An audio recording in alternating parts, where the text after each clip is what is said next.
Hello, this is Masks, a new generation, a PBTA-based young superhero game, which comes to you this third session of 4 on the same day that the Titans trailer dropped, which we had a little bit of discussion about beforehand. A far cry from the Marvel Initiation preview, which dropped. We lean more towards the latter than the former Titans thing. Wow. We'll see. By the time you watch this, maybe down the line, Titans will come out and it will have been wonderful. And if so, I'm super happy. But it may not. It may be the roaring trash dumpster fire that it looks like from the preview. We'll see. In any case, we'll take up with our team of supers, our unnamed team, which at this point is split sort of in 3 directions. We have 2 of our characters, Offering and Whippet, having decided to come back to investigate the situation, to track down these murder bots. We have Avada, who has roped in hashtag into her plans as a means of gaining some leverage on hashtag and gaining some social influence that way. Also returning back. And then we come back to Minotaur, who, after having a discussion with a supervillain in a wrecking yard, has returned back and has run into the little robot, the robot boy who they told where to meet them in case something went wrong. And this is also the same robot that the villain Rampage asked Minotaur to essentially give him the whereabouts of. So Darkened Park, I assume that this area where you're slide down into your base is fairly secluded. And Minotaur, what's your reaction? What's going through your mind at this moment? Well, I mean, so there was the offer that was made by sorry, the name was Rampage? Rampage, yeah. Which was essentially to reverse the process that transformed me into Minotaur and caused me to, become ostracized from my family and so forth. So that's a very attractive offer. And so I think I'm wrestling with the idea of whether or not to take Rampage up on that offer, or I guess maybe just contact my teammates, which I guess is the more sort of responsible, loyal thing to do. But I'm looking at my character sheet and I do have insecure checked, which I guess sort of leads into foolhardy action, or that is the way to clear that particular condition. So I feel given my mental state, I'm seriously considering getting a hold of Rampage. Well, let's play out a little bit of this scene and see what where it goes. And again, that robot looks like an 11, 12-year-old kid, but has a mouth on him. As you discovered last time, was kind of a smart ass. And he's a mean uppercut. Yeah. He's like, been waiting for a while. Didn't know if you had some security system, some sort of clearance thing wherever here. I wasn't expecting to see you so soon. What you doing here, kid? You could just call me Adora. So you and your buddy said that maybe you could protect me. Yeah. What are you? But why now? Why are you showing up now? What do you need protection from?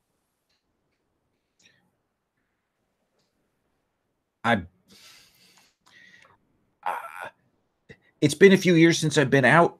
I was into, on ice for a few years. So things have kind of changed. So, I mean, Halcyon City is different than I expected. Things have changed, but also there's clearly some techno people. I don't know if it's the people who broke into the base or some other people have been scanning around on the frequencies. I can tell they've been trying to ping me, and I think they're after me. So, normally I can take care of myself, but I'm a little, out of my element now. So you get it, right? Yeah, I guess so. All right. Well, I guess what we need to do is get you into a secure location until we can figure out like what our long-term plan is. Sure. Where do you want to take me? Maybe this is my foolhardy action.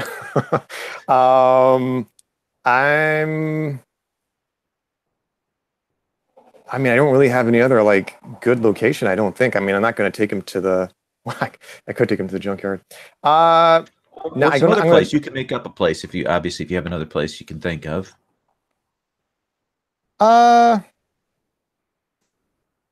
No, I think I'm actually just going to take him. I'm going to take him into the base. Yeah. Okay. And you open that tree up, and he's like, "Whoa! Is this like some sort of hydraulic, like pneumatic thing?" No, it's more like a slide. Ooh, pretty high tech there. Yeah, whatever, it works, and I shove him in. Okay, cool. So he will slide down into there, and you have some moments to yourself.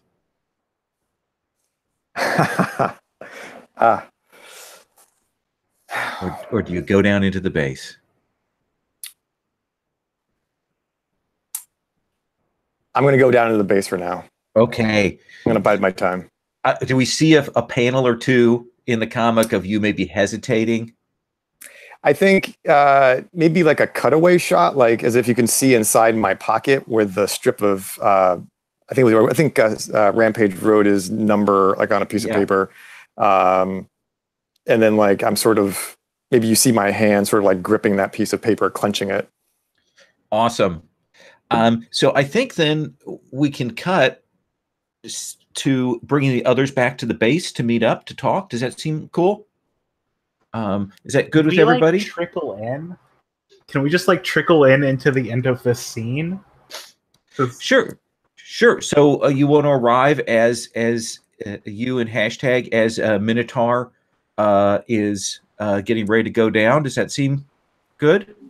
Or like after they go in and like he's getting ready, and like once he's inside, then you would just see like a word bubble come from the slide, and you know how like it would stretch into the slide, and it would just be, "Oh my god, you never believe what I just did." Now, do you have hashtag with you? You did last time. Are you bringing her back to the base? Oh, do I have hashtag with me? No, she's doing her own investigating. I'm letting her do that. I gave her my digits. I like fist pumped it that she took them because, hey, spread the good word. All right, so you're splitting off from her. All right. So she will head off then. You get back. Minotaur is there. That little robot boy. This little boy I've never seen before. You've heard about him. I heard about a little boy, and I'm going, oh my god. Rich, is that your brother? No, this is a Dorabot, whatever. It's the one that like cold cocked me at the bar mitzvah. It's a lucky shot. Wait, he cold cocked you? Like straight up? Hey kid, how far did you hit him? 6.5 feet, but who's counting? That's not lucky. That's skill. I reached out to like fist bump him because, you know. Does it very... Hey, what the hell? I mean, look, somebody talk to you in, like, your department. I mean, is he joining the team now, I guess? Yeah, I wouldn't get carried away. We promised that we would help him out if he was in danger. He showed up. I didn't know what else to do with him, so I brought him down here. All right. So, Adorabot. Yeah. I have one question. Okay. I'm really curious to see what question you're going to ask. Do you have Wi-Fi? And then that's where I'm done. I'm done. I just want to end with that line. So we'll cut to offering and Whippet returning, bringing back the danger van back to the base, and you two will return, and Minotaurs come back. You see that Avada is there, and as well as the child robot, who is kind of sitting in a corner, maybe looking around, trying to judge what's up here. So Whippet, you've kind of set kind of a leadership role for yourself. So what's your take your turn?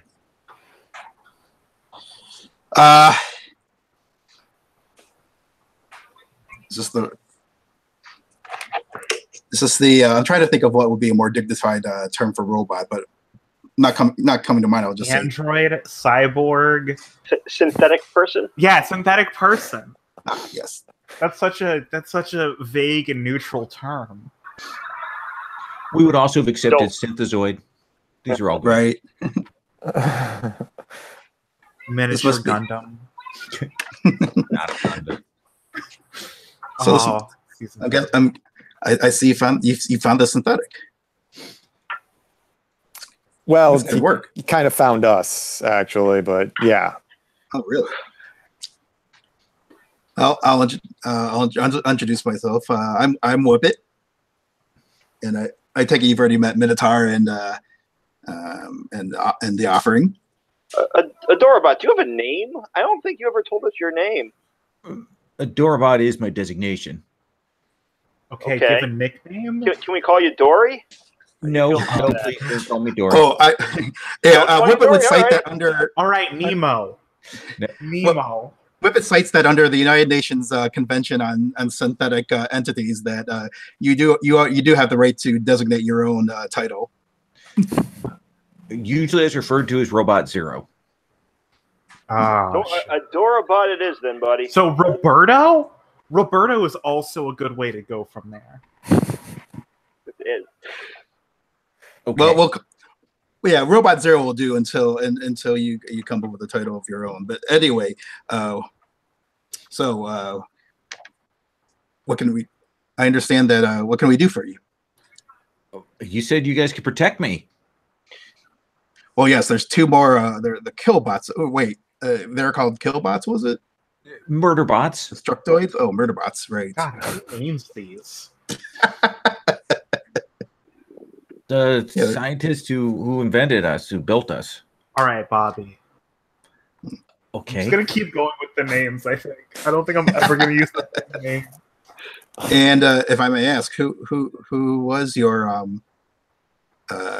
who originated your construction? I'm trying not to say creator. I'm trying to personalize this.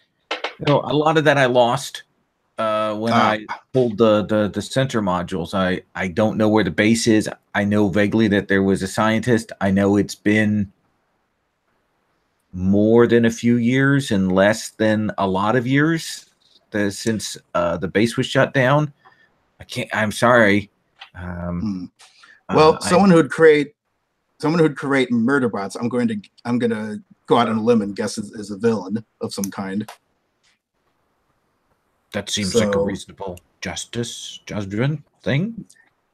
Would Whippet happen to know of any possible candidates for who would have the capability and the inclination to create murderbots and adorabots? That's an interesting. I had a thing also that I was going to ask, because I could ask for help from the audience, either to find somebody who's good with computers or to brainstorm and get the questions. Mm-hmm. We also Sure, have we could crowdsource this. Hang on. Wait, what? I didn't catch what you said there. Just we also have we have a lot of resources to find out answers to questions. God. Now we just need to solve them. Yep. Well, let me think here. Let's start, Michael. We're with you, so let's do your move first. And I think there's would have been reading the file move be applicable here. Yeah, I think that seems reasonable. So this is my first encounter with Adorabot here. Absolutely. Let's have you do Superior. We'll see what you get from that, and then we'll come to Avada and work on her sources. All right. And the roll for your party page. And ooh, I generated a 13 total with that one. Okay.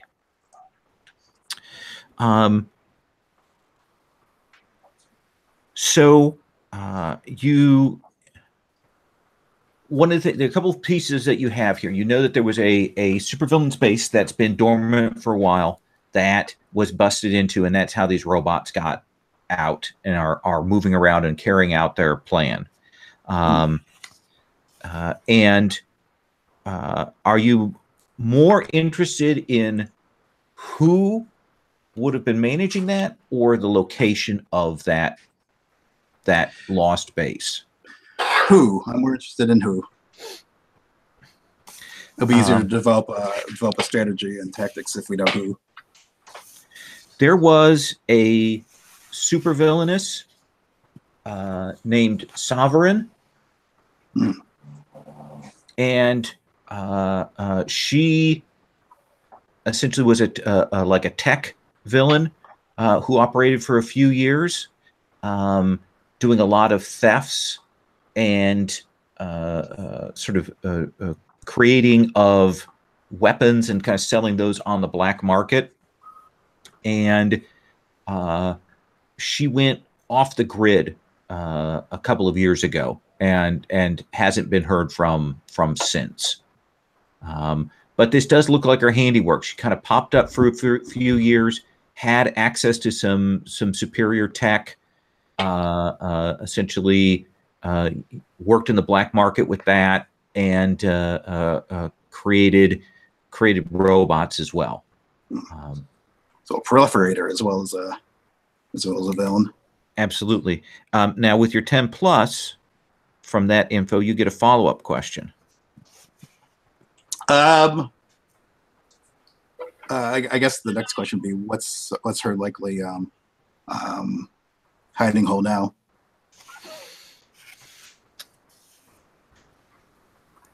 If she's gone dark, like she doesn't show up on the Aegis files, she doesn't show up on any of the reports. You don't see her tied into criminal activity over the last few years. That means either she's dead, or she's like, gone, super clandestine, like it has assumed another identity, has stopped working with superheroic stuff, with supervillainous stuff, and is off the grid that way, which means your best source may be a henchman from the time that she was working. Interesting. Does that seem like a reasonable answer? Sure. Okay. Is this ideas for where to go next? So yeah, sounds good. And my default assumption when we do kind of investigation kind of sequences as you do in a superhero thing is that information then is passed on to the next person who goes. That's always my default. Unless there's something that you're keeping back, I'll have you tell us if there is something that you're not passing on. All right. Well, I feel like I should be an open book on this, so okay. Let's know that. Avada, you've got that hashtag's also on the case now. You've got some information there. You want to draw on your people in some way? Yeah. So I'm gonna send out, I think, just like a big tweet that says, "Hey, I need some especially computer savvy person." You know, and like computer savvy is both in quotes but also bolded. Mm-hmm. Because I need some computer savvy person to help dig up some information. Must be good with hardware too. And then also at the end, no hotheads. This isn't an innuendo. And that's what I tweet out. And so I'm going to use. Oh my god, it's so good. So I have the move. When I seek help from my audience, I can roll plus superior. And so let's see what my superior is. Okay. It's a 2. That's a 7. All right. So on a hit, wait, what does it say? On a hit, someone in your audience can hook you up. On a 7-9, their demands are a lot higher than a small demand. Oh no. So you will get one of the people that's sort of a regular on your chat channels and things. Will come on and say, you know, I have access to some of these dark net sources that I can get to, but you know, what's in it for me?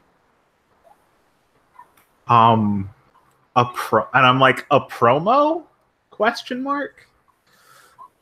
That's all she's expecting to give for these things. She's used to just giving autographs. And retweet here and there. And he writes back, and we'll call this guy Osterwild 13. I was gonna call him like Motherboard I'd Love to Fix or something. Okay. We'll just call him for short.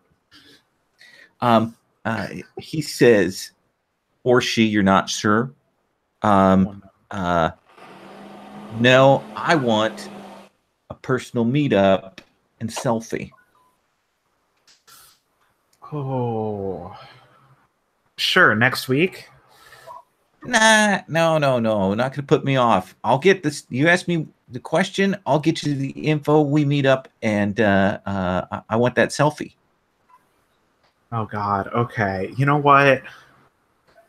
I'm gonna look, and we're gonna see her looking at all of the replies, and just being like, Google, Bing, Google, and she's like, okay. I think I give the location of like a park, a block, not like a block over, but like a neighborhood over. Okay.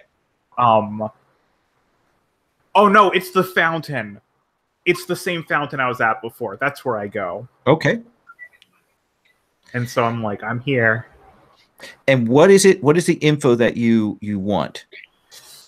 The info that I want is how a way to track down these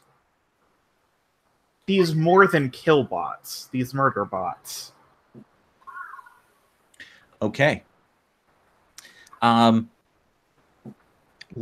me cut on that. Let me check with them, and then I want to come back to you on that. Does that seem okay? Yeah, that's fine. Offering, what about you? What are you up to here? So I think let's just to get like the scene set a little bit. Sure. Right? Like so Whippet has been talking to the Adorabot, and with her knowledge of the criminal underground of Halcyon City has come upon a suspect, right? And I think at that point is when Avada reaches out to her fans and takes. So while Avada is kind of doing her thing, I think I step up just to talk. So who are you running from? What? Like I'm glad you came. Like, you know, we want, like I told you before, all we want to do is help. What made you come here now? Why didn't you come with us to begin with? And he kind of stops, and for the first time, maybe he looks like a little kid, and he kind of looks at Minotaur, you know, at the two of you, and says, I was kind of programmed for a thing, and I was programmed to be kind of self-reliant. But that programming only takes you so far, and I was walking around and I realized I didn't know what I was supposed to be doing. Since the person I was supposed to be getting close to as like a city attorney it isn't the city attorney anymore, and the things have changed, and I keep getting these pings like somebody's looking for me. Any idea who that someone might be?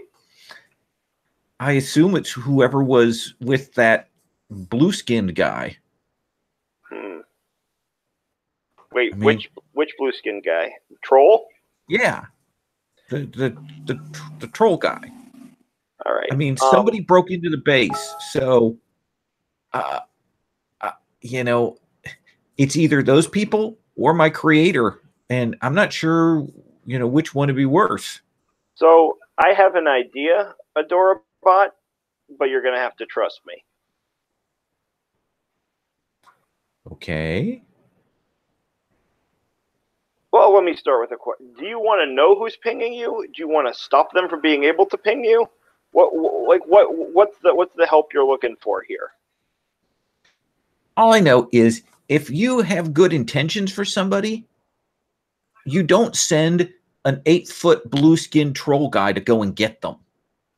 That's fair. So my threat assessment is pretty high on this. So what I would like to do, and now, Lowell, I'm not sure mechanically exactly how to make this work, so maybe we'll talk it out. Sure. What I would like to do, Adorabot, is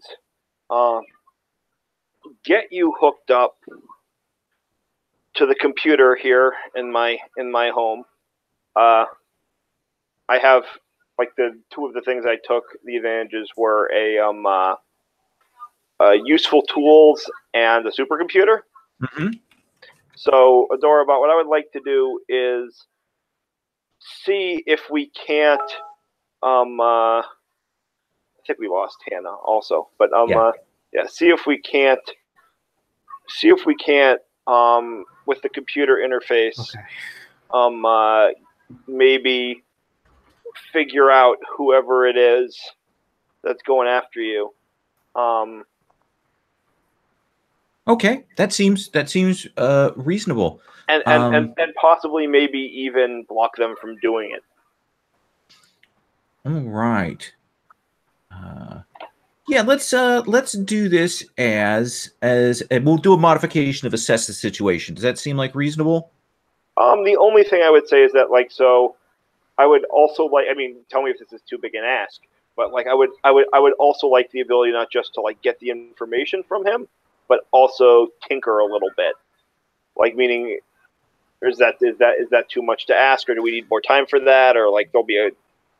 Well, what I'll do is let's see how we can modify those questions, because one of your questions might be, you know, how can we block the signal? And then right, got it. So that seems perfect. You've got the material there to do this.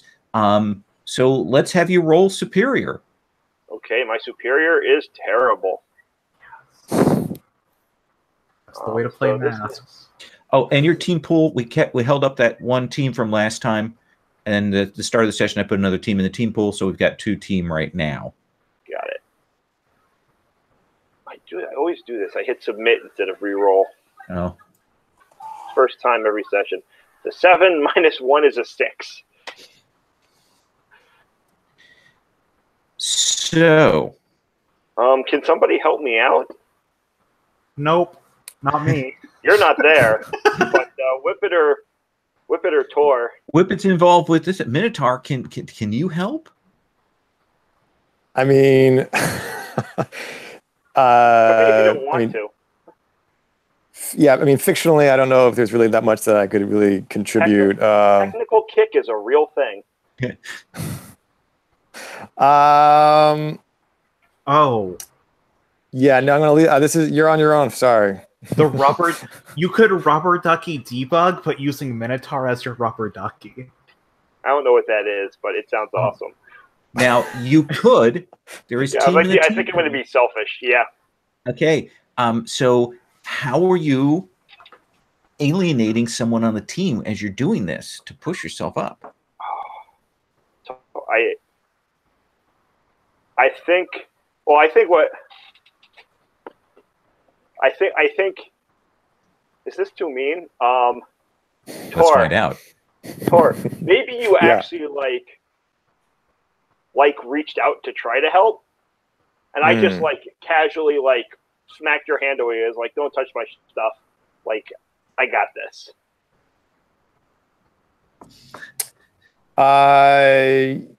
Yeah, I can go with that. Okay. Like, I kind of like that, but it's also awful. So yeah, it is awful. We'll keep that lingering in the background there. Yeah. So let me ask you this then, offering, are you more interested in tracing the signal back or preventing people from being able to track him, like blocking that so he can't be tracked by these bad guys? That's a great question. I think I'm more interested in protecting the Adorabot, actually. I think that's... Then I'm going to tell you something that you will realize very quickly as you're working with the Adorabot. Though, again, you're not. I mean, you know some technical stuff, and you have the supercomputer. You're able to kind of get into the thing to kind of shut down and set up the buffer so that they can't ping him and find him here. And it's particularly easy because he's built on the same technology as your ship. Oh, wow. The interface and everything like clicks together. Good to know. So I say to him, that was remarkably easy. I wasn't able to figure out where the pings were coming from, but you should be walled off from them. They shouldn't be able to find you. Tell me what, though. Are you sure you're from around here? I'm going to cut on that line. I want to check in with Minotaur after you slap his hand away, and then I want to check in with Avada. Minotaur, Tar, what's your reaction to that? I mean, clearly I'm not considered to be like a full-fledged member of this team, right? Like I've tried to help and I've been rejected. I think I'm going to,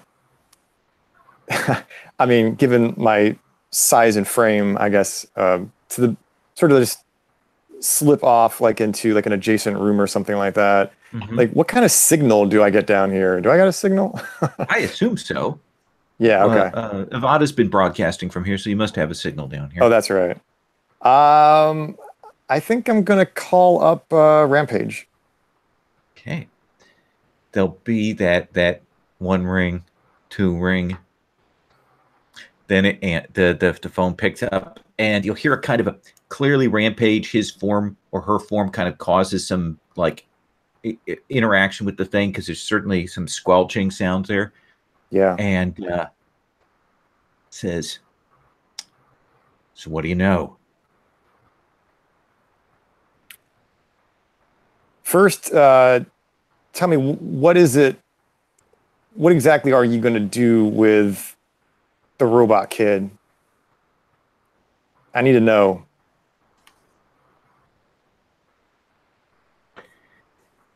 And I imagine like I'm standing in a way like maybe I'm like peering through like a cracked door so I can see a Adorabot like as I'm talking.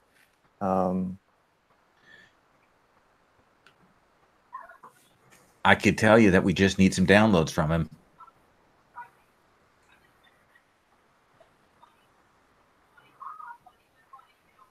So you're just gonna download something from him? Like that doesn't have to hurt him, right? It doesn't have to hurt him, no. Okay. Well, I'm not ready yet, but I'll be in touch with you. Do you have... Hey, just let me say this. Your other guys don't need to know, and we don't have to put them in harm's way at all. Okay. And what about your end of the bargain? Do you have whatever it is? Exactly how are you going to, change me back? How's that going to work? What I told you and what I am going to do is I'm going to point you to the person who made the drugs that changed you, because I know who it is.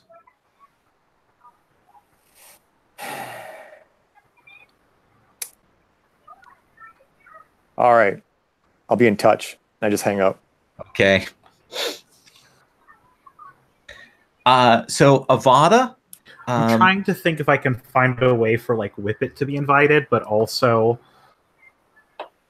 because I think that would be interesting. Oh yeah. So as Whippet is kind of working on the computer thing, you maybe want to take Whippet in for backup because this is a stranger you don't know. It might be a villain trap kind of thing. Yeah. Whippet, does that sound good? So Sure. I just know one thing is that I do these all the time in public places. So I PM the person a code word that they tell me, because I'm just like hanging out and doing whatever. And I PM a person a code word. And that code word is allegory because it's like 6 degrees of fire. Okay. Because no, it's actually Plato. It's Plato, the toy, because of Plato, who wrote Allegory of the Cave, which uses fire. And she thinks she's so creative and really doesn't make any sense. Fair enough. It's like the worst game of password. So some time passes because this is while you're doing all the tech stuff, you're doing the investigations. The motherboard will signal you to that for the meet, and you will go there. You've got Whippet with you, and now it's pretty late at this point, right? Yeah, it's what, like 11? Yeah, 11, 12. When we're getting pretty late in the day here. So we've got the shadows out beyond the halo of the lights around this fountain. The fountain's going here. There may be some people walking around. You're in costume. I assume Whippet's in costume. So there are people that kind of are stopping and doing that. There's a fight about to break out. I definitely wave. I definitely wave every time. And this is the standard operating procedure for people in Halcyon City: is you take a picture with your phone and then you move on, so you don't get killed. That's the general procedure. And then after a bit, you will see this guy, maybe late 30s. He's got this black trench coat on, and he's got this Husker Du t-shirt on, and black jeans. Du? Yeah, that's a term. I have to. It's a band. Oh, okay. He's got jeans that kind of go well over his shoes and are frayed around the outside, and got the kind of scruffy beard there as he comes up, and he goes, Plato.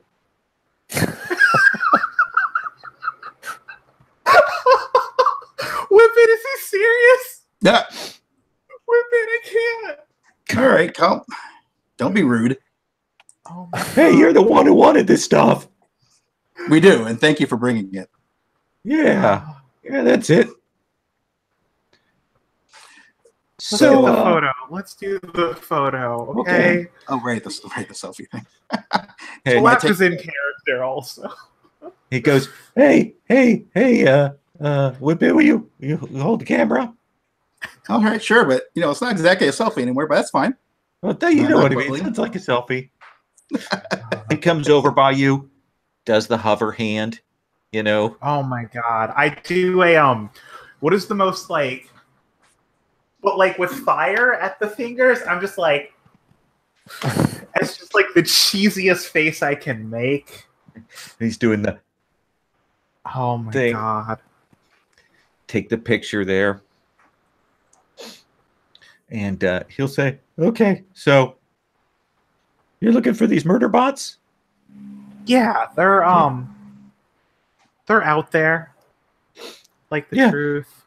So like a couple years ago, Captain Doctor fought some robots and created some detectors for them. And then when he got foreclosed on, a bunch of his stuff went up on Super Bay, and those pieces have been around with the collectors.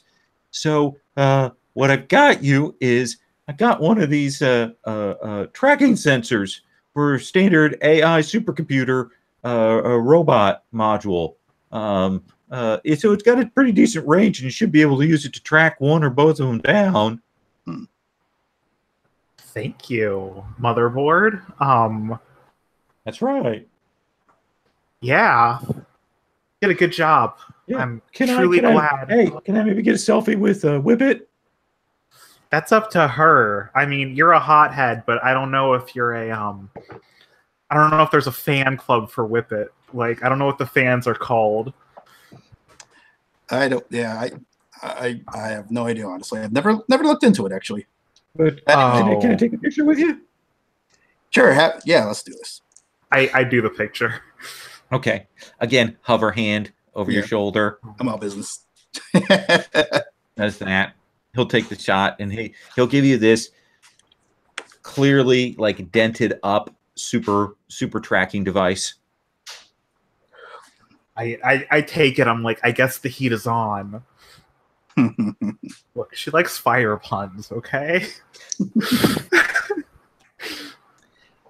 So we'll bring the group back together after Minotaur has had a crisis of conscience, and after Offering has found out this information, and you can return with this tracking device. So what do you tell them, Offering?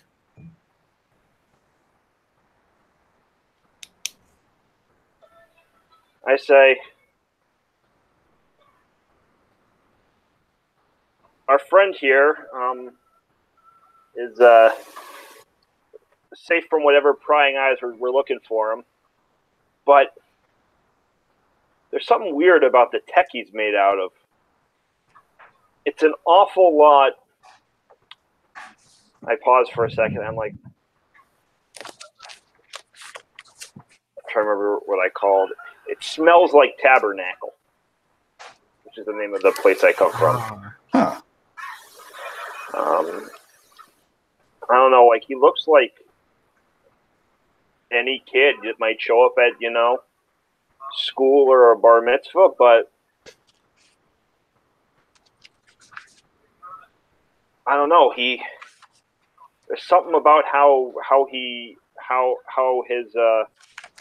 interacts with the stuff in the ship that it's too close a fit. I don't like it. I mean, I like you just fine, Adora, but do not get me wrong. I get it, man. But there's something about where you come from that stinks. Where I come from stinks too. It's the same bad smell.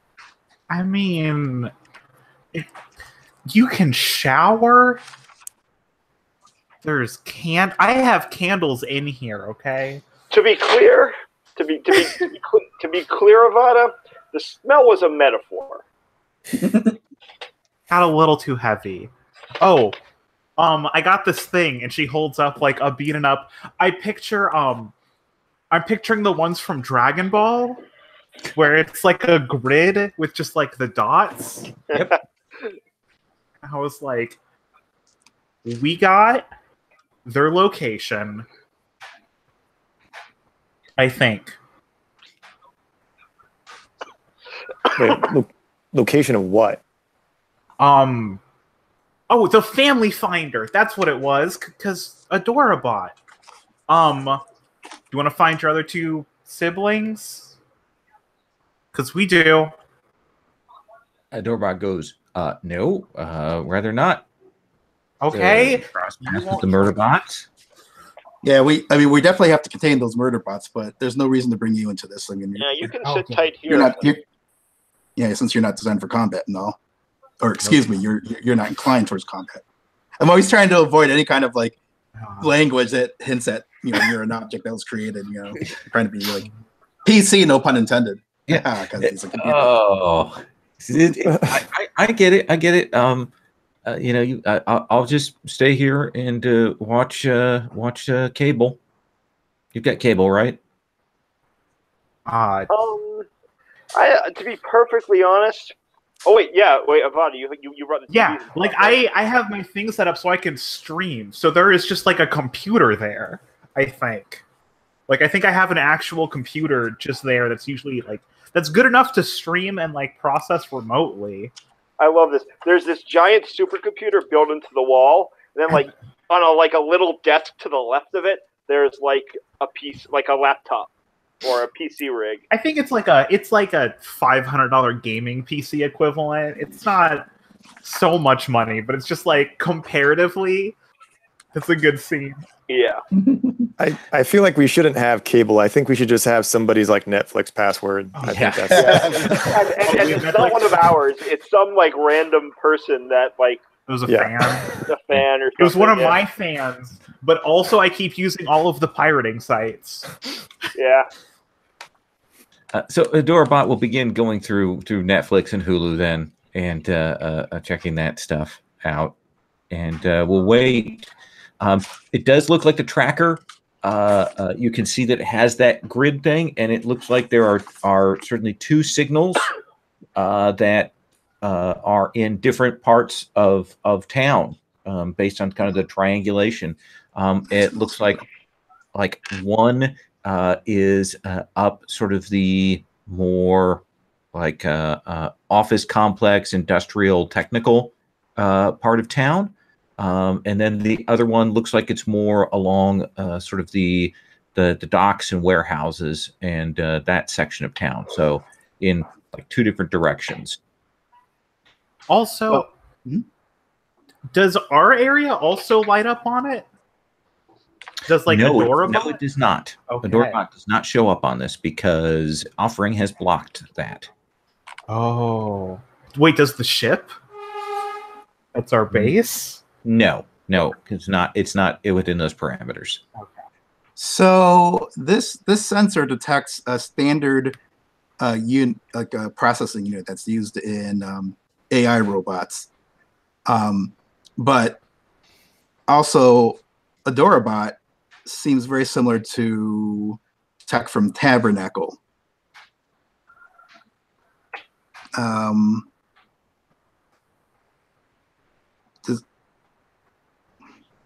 just wondering if all these AIs are extraterrestrial, or if it just happens that we've stumbled upon a similar technology design that was already to what the Tabernacle scientists created. I guess it's a puzzle to me. There's definitely back and forth between it was easy for me to shift here. It was not. There are other people from Tabernacle who have been here. I'm pretty sure. Could just be an expat or a renegade who built it, or look, they could have. We know they're looking for me, or maybe maybe we don't know that. I think I tell them. I think I say maybe they're looking for me. Well, I think the next task, and correct me if I'm wrong here, but it seems like we need to contain these murder bots, right? Or apprehend them or deactivate them. That seems reasonable. Overheat them. I'm in favor of stopping murder. Sure. So very anti-murder in this ship. Now, if they're in two different locations, we could either try to split up and try to attack them separately, or we can't. It'll be too. I think it'll be too hard to. I can't imagine a way to anticipate engineering some situation that would bring them together. So if we know where they are, we should take advantage of that and, I don't know, attack them separately. Do we want to risk splitting up into two teams? How do we feel about that? I'm always down for divide and conquer. I just know that I know that no matter what, we're all going to get paired against the wrong person. Yeah, we have to go through the motions and actually logic this out. And then So excited. see how it goes horribly wrong. I mean, Adorabot. Do you have any sense of like? So they're murder bots, and they're good at killing and destroying and such. But like, Yeah, what kind of ordnance are they packing? You've seen us fight. Should we be splitting up? How do they compare to Troll? I literally don't know, but their name is Murderbot, and I'm named Adorabot, and I was able to punch Mr. Minotaur here pretty hefty. So they're adorable.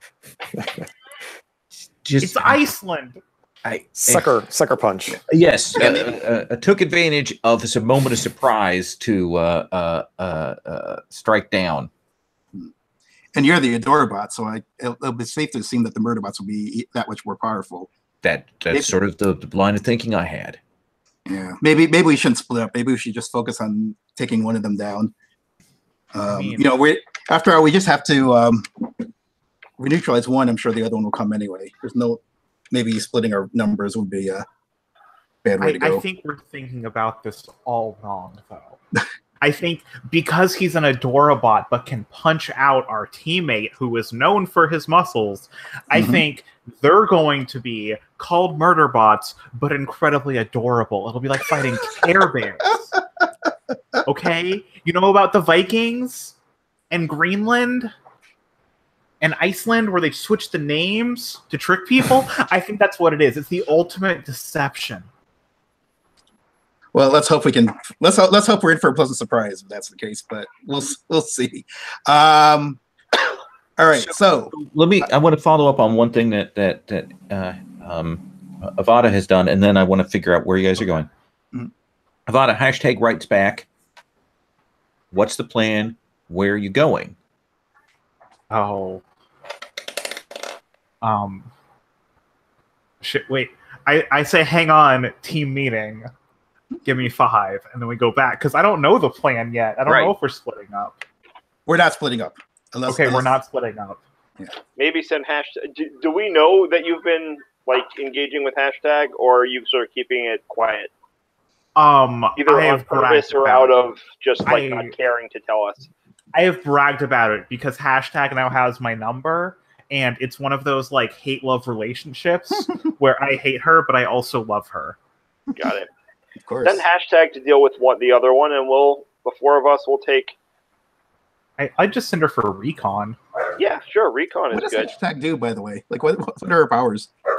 She's technokinetic. Oh, wow. I was gonna say she's Twitter famous, but that's well, that power says the same thing about you. She could conceivably take on a Murderbot on her own with that power set.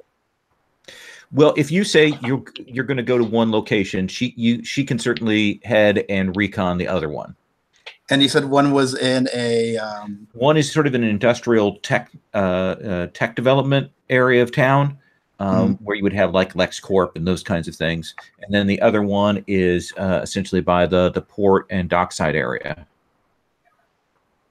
That one sounds more fun. Which one? The water.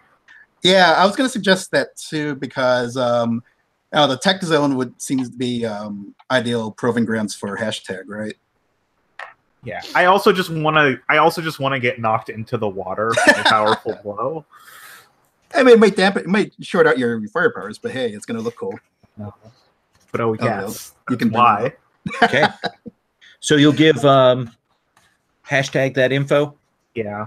Okay.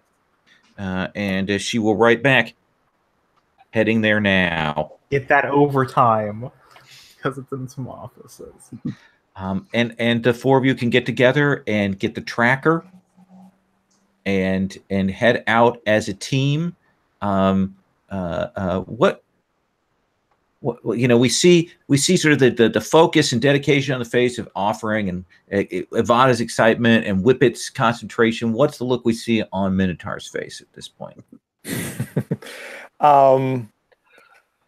I think probably brooding. Also, I imagine that like my frame may be a little bit too big for the van, so like I'm also probably like hunched over and looking like just uncomfortable. Would it be possible, like before I leave, or we all like jump in the van to find like a quick moment with Adorabot and like ask like, have you ever seen one of these murder bots before? Do they look anything like you? And Adorabot will say, I assume, like me, they have a disguise. I assume they look like people. That's my guess, at least at the start. But if you've got that detector, but I have another mode. If that I haven't activated, that's more weaponized, and I won't look human at that point. So they may transform. Gotcha. Now I have a question for you, Minotaur. Yeah. You called Rampage on a phone from your base on a number. I have a question for you. Do you think, to your mind, was that a foolhardy action?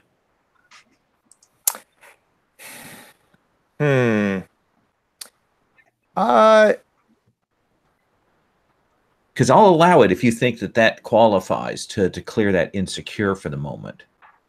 I don't actually, because I think I'm still just flirting with it. What I'm actually sort of toying with now with whether or not I can somehow pass off one of these murder bots as the Adorabot to Rampage and collect my reward.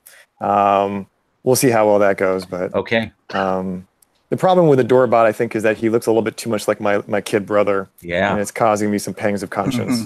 I like that. That's what he's built to do, right? Yes, big eyes. Yeah, exactly. I mean, that's his design that way. Yeah. Well, let's do this. Let's take 5, and then we'll cut to the Docklands scene when we come back. Does that seem reasonable? Sure. Okay, we're going to do that then.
So for the Beam Saber game that I'm going to be running soon, we've been having one of the most important discussions for a game like this, which is what is our fictional intro music? Because there's the creator is now doing an actual play of it just to show what it's like.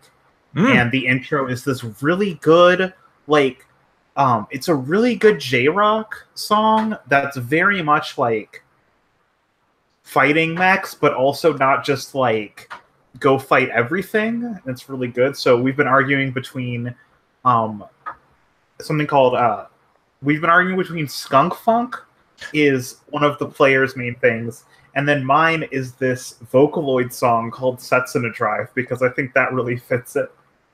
So we've been having this big that was like our main conversation. So somebody joins. So we because we haven't started it yet. So one person joined and was like, "Oh my god, I joined into a music conversation. This is going to be the best." So I'm really excited. I saw a video where someone had taken the Thor Ragnarok. And made an anime? He made an anime intro, which was very well done. Really smart.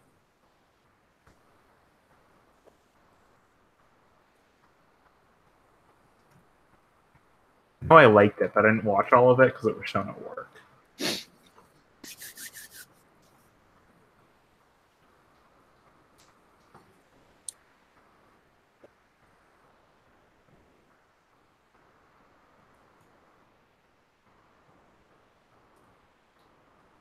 Oh my god. This is really good. Yeah.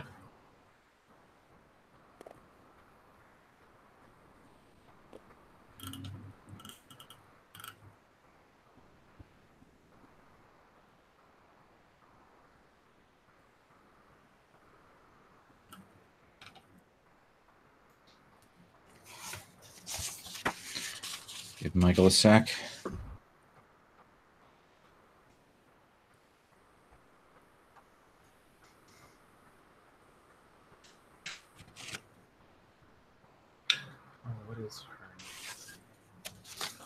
But yeah, also it took a season and a half, but Marley Matlin showed up in The Magicians.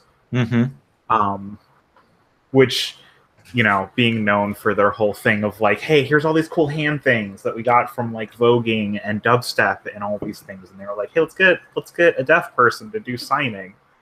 It was really good. So we're going to start with the group having gathered together. We know that you're heading down to the docks. We know that this is the classic sort of superhero, supervillain, landscape here. And we know that it is now just past midnight. So let me ask you, Whippet, what's one striking feature for you as a crime fighter of this area of town? Docs. Well, I think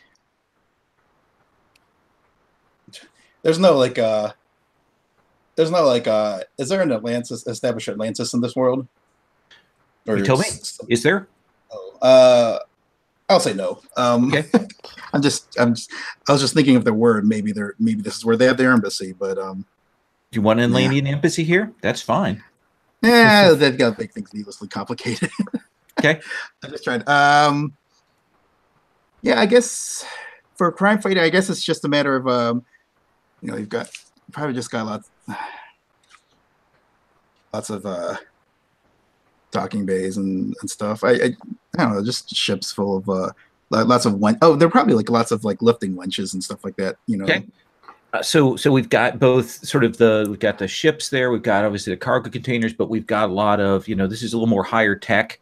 So there's probably a lot more of the higher tech lifts, and there's some verticality there. We see those up like, limbs that are kind of up, sticking up in the skyline there, that allow you to move from place to place. So we've got all of that around in this area.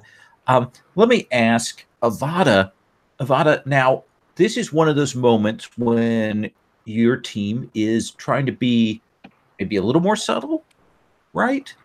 Or not. Tell me, what level of subtlety do you think Avada brings to the table? Oh, I know what it is. Avada and one other person are walking up, and the other two are, like, being subtle. Because it's just impossible. Like, Avada can't bring herself to just, like, sneak around unless it's probably something else. But I think for something like this, she's definitely, like, got, like, some kind of flame effect behind her to, like, illuminate the area. And I picture one teammate or even two teammates walking with her, but at least one is, like, skulking around and, like, kind of like coming in from the other side, basically. Okay, so as I understand it, you're not being subtle, and we'll see where everybody else is positioning in relation to that. Does that seem fair? Yeah. Okay. So that does bring me a question. Offering, are you the one that has this device then, this tracker? I mean, I don't think so. I mean, no, or I mean, look, in sort of in my head, right? Like it was, so we were driving up, right, and it was, like maybe positioned for carry, like put on, like stuck onto maybe like a cell phone mount. Okay. The front of the car, like maybe even a little bit awkwardly. Someone stuck some duct tape on the back or whatever, like. And so, and it's up there so that Whippet, who's driving, could like follow it, and then, like as we're approaching, again, I guess like who's ever either driving or riding shotgun probably grabs it, unless like it's a place that we can drive up to, in which case you drive up to it. Probably can drive into the area and then probably have to proceed on foot. Seems like the logical step from here. Mm-hmm. So maybe I like, again, I'm still kind of trying to ingratiate myself to Whippet. So like I kind of look at her and like, do you want to grab? Do you want to take this? Do you want me to take it? I've been sitting up front. Maybe I was riding shotgun. If Avada will let me. You mean take the sensor or? Yeah, the tracker. Why don't you hang on to it? It seems like you've got seem to have at least a passing familiarity with orbit structure because of where you're from. Maybe why don't you be on tech point? Yeah. So then we I guess I get out of the car and I'm holding the thing. And so tell me, Minotaur, what is the detail of one of these buildings? Because this tracker has a pretty broad range, and you've kind of you're able with this to get in general area. Minotaur, what's the detail of this location, this building that kind of narrows it down for you, that points to you that, okay, I think that's where something might be going on? I'm imagining like some sort of like large Like some kind of like large warehouse structure, but Okay. that's sort of not rectangular. It's like sort of like a rounded on top. Okay. Like maybe it's got and- some industrial facilities in it. Like there's some odd shaping here that suggests some other machinery going on, that kind of thing. Yeah, and I think maybe in contrast to like most of the buildings, which are pretty much dead at this time of night, like there does seem to be like some lights are turned on in there. There may be some kind of activity going on. Yeah, and definitely that kind of activity where the windows and things are kind of sealed, but there's just like the little edges of light that's coming out from various spaces that reveal to you that okay, that building, whatever kind of industrial warehouse building, it's clearly got some machinery, some other tech stuff going on. That's the place where something is happening. So you've narrowed it down. How does the team proceed? Do you split up? Do you charge in as one? Does somebody go forward to survey? Again, I'm going to put this in your ostensible leader's hands. Whip it. I feel like a scouting would be useful. Okay, so who's a good scout? Who would be subtle? Yeah, I'll go ahead and take that upon myself. Okay, or is it just you on your own, Whip it? Me on my own, I'd say. Okay, and we're still in common link, so I think that'll now okay. I have a question. Also, I've got the enhanced senses, so yeah, you too. This does bring me to a question. I just want to ask before we move into this. Just one little thing: are you able to turn the neon down on your suit? I'm gonna assume, Okay. I'd have to be able to, right, for this sort of thing. That makes sense. I just want to make sure I get a sense of that you're able to do that. And so, describe to me? Do you want to try and go in? Check through the door. Do you want to go up on the top? How do you scout a location? What do we see? I'd probably start from the top and head downward. And I'd use the whips to like kind of like a makeshift grappling hook sort of thing to be able to lift myself up. That makes sense to me. So you will move up on top of this building, and you are trying to be quiet here. Yeah, I'm using my helmet to see if I can detect any intense location, like any intense energy signatures or anything like that. Yeah, that makes sense to me. Sort of thing. I think that you can detect. This is the info I'm going to give you before I move on to the other people. Mm-hmm. You can detect that there's definitely some tech and machinery operating in there. Like there's something that there's the hot signal that you're getting of one of these murder bots, but then there are also some significant energy signatures in there. So it's certainly more than just the murder bot, and not just people that are in there. Okay. So let's have you make an assess the situation roll. All right, and that'll be rolling plus superior. Superior. All right, here it comes. Oh, buddy. I generated a 5. Might be time for maybe I want to like a building. Yeah, I think this might be a time to spend some team points, maybe. If I may. At one team point, you would have to tell me how you were using it selfishly. Wait, that only make it a 6, right? True. So if I can only spend one at a time. Yeah. And then we also only have the one. Yeah, total. we only have one. Only have one team. Oh, okay. We'll get more if and when combat starts. Right. Well, oh boy. Well, I don't see a good way out of this. I'm afraid I'm just going to have to take my licks here. So you are moving around on top of this building, doing the scouting, trying to be subtle, and kind of step, and then you realize that the floor underneath you, you see it kind of phase and turn into this gray goop. Oh boy. You will fall through and you're going to fall down, and I'm going to need you to roll take a powerful blow. Okay. You don't have any conditions marked right now, I don't believe. That's correct. 9 plus whatever. Nothing. So you have to choose one. You can lash out verbally at a teammate, give your opposition an opportunity, or mark 2 conditions. I think I'm going to give. I'm going to play up to the competence of my enemy and give them opportunity. Okay, so you will land hard. You can see that there are various old sort of technical devices around in here. Looks, they look kind of crazy, and you will see that there is a team of supervillains here. Ooh, a team. Oh, yes. I want to pull up quickly in the NPCs. I'm going to show you the pictures of them in a second, but I want to show you what the murder bot looks like, which is going to require me to insert an image.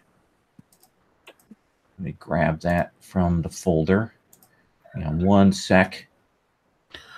Can this all be happening like while the 3 of us are having a conversation outside, and just in like the background of the panel, like it switches views when it just shows you just like falling in, doing the thing, and then just crashing through? I've pulled the lower part of my mask off my face and I'm smoking a cigarette.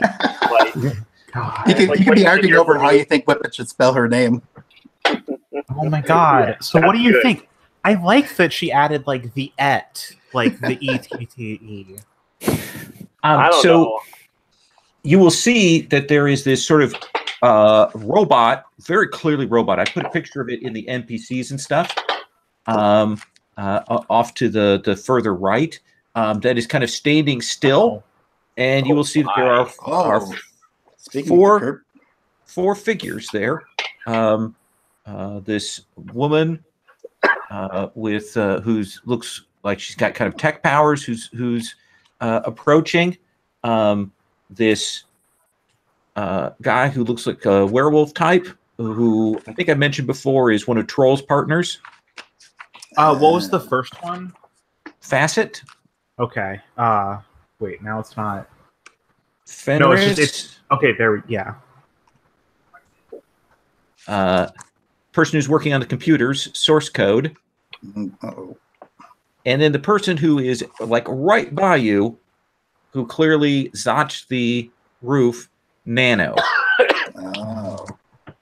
Turned into nano sludge. Nice. I already know my witty one-liner. And you hit the ground, and as soon as you hit, Nano gestures and wraps you up in essentially the reshapes the floor and gets you held, and goes, well, I didn't think we were going to have heroes here. Oh, wait, who are you? Take another powerful blow. And he says, I think we've got some interference. You should hurry up, source code. And she goes, I'm working as fast as I can. So let's cut to outside. You're talking,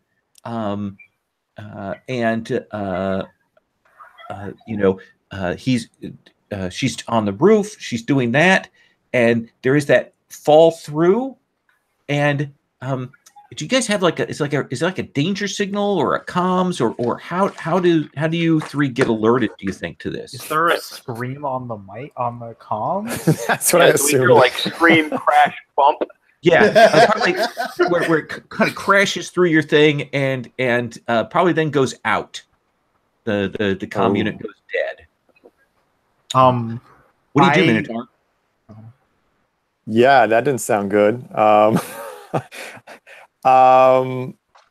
think I'm gonna start. I'm running at like whatever seems to be like the most easy, the closest like place of entry. Okay. Are you? Yeah. You have that unstoppable move. Are you moving through into the building? If it's not like, if it doesn't immediately open, and not even talking like a doorknob. If it's not like automatic doors that open as I approach, then yeah, I'm just gonna go right through it. Let's have you roll danger. All right. All right. I'll choose the blue dice and see what happens. I got a 9 plus whatever what is my danger? Danger is 3. 3. Okay, so then that's like 12, right? So tell me what that looks like. I imagine it's a little bit like a bull. So like I'm charging at the door, and I'm going to like lower my head down, and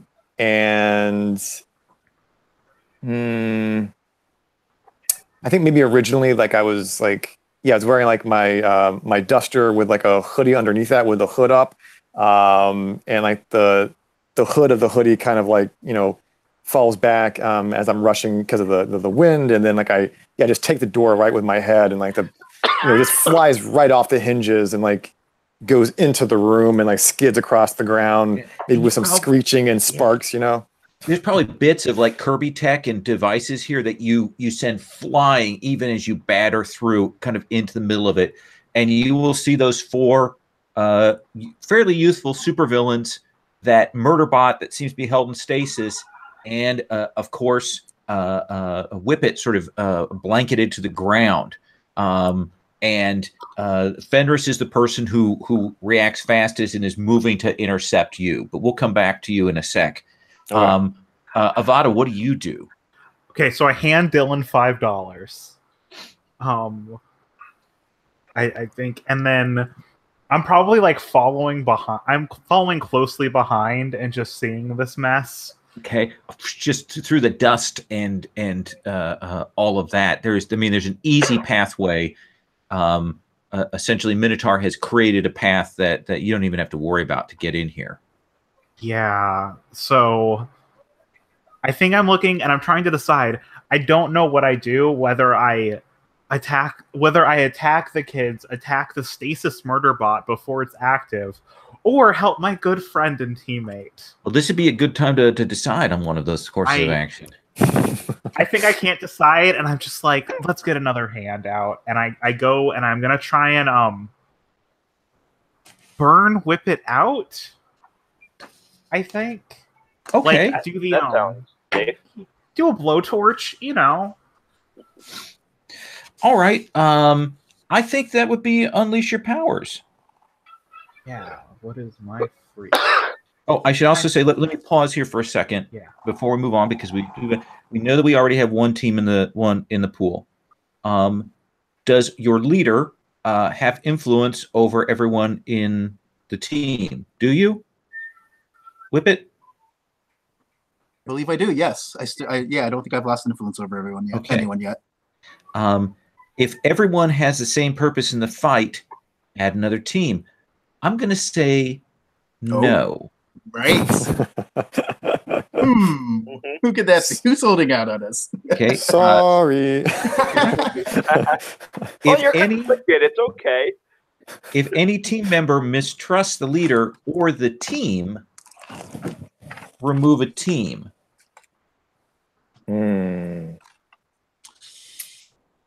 What do you think? Oh, I don't think I don't think I mistrust. No, I don't. Okay. I actually don't think that's a fair characterization. I just maybe we don't have. That seems fair. Exactly the same goal. And I think we kind of you already took kind of a hit for the same purpose thing.